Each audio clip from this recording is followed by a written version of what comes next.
By harnessing the power of evaporation, U.S. lakes and reservoirs could theoretically generate nearly 70% of the energy the country currently produces, according to the first investigation into its potential as a renewable energy source.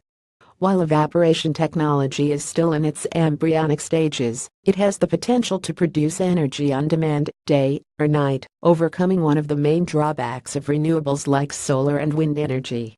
The study was conducted by Columbia University and is published in the journal Nature Communications. We have the technology to harness energy from wind, water and the sun, but evaporation is just as powerful, said Oscar Sahin, a biophysicist at Columbia. We can now put a number on its potential. In previous work, Sahin has shown how the ubiquitous process of water evaporating into the air can be harnessed to produce energy. One machine he developed, called the evaporation engine, is placed on top of a water surface and works by using the capacity of tiny bacterial spores to expand as they absorb water and contract as the water evaporates. The resulting energy of these movements drives a generator that produces electricity. In addition, the spores are connected to shutters that can control the amount of evaporated water that enters the device.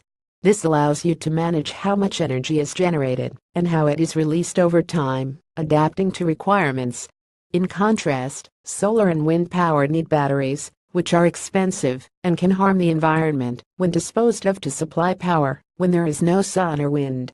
Evaporation comes with a natural battery, said study Ahmed Hamdi Kavusoglu, lead author of the study and a graduate student at Columbia. You can make it your main source of power and draw on solar and wind when they're available. Simple devices made of bacterial spores, glue, and plastic may allow capturing energy from evaporating water. Furthermore, this kind of technology could save water. The researchers estimate that more than 100 trillion liters of water a year, around 50% of the water that naturally evaporates from lakes and reservoirs, could be saved if evaporation technology was scaled up to the levels predicted in the study. This is about a fifth of all the water Americans consume annually. Regions with warm and dry environments stand to benefit most, the researchers suggest, because evaporation is more powerful and creates more energy in these conditions, not to mention the importance of saving water in drought-prone areas, such as California.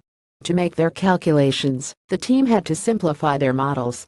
They limited their study to the U.S., where weather station data is easily accessible, and excluded prime water locations like farmland, rivers and even the Great Lakes, to minimize errors associated with modeling complex interactions.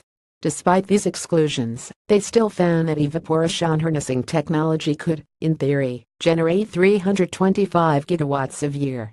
However, it should be made clear that these calculations were made with the assumption that every lake and reservoir larger than 0.1 square kilometers in the lower 48 states, barring the exclusions mentioned above, would be entirely covered in energy harnessing devices.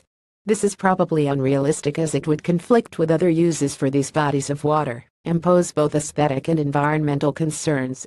In this sense, the study was intended more as a thought experiment to try and understand the theoretic potential of evaporation as a renewable energy source.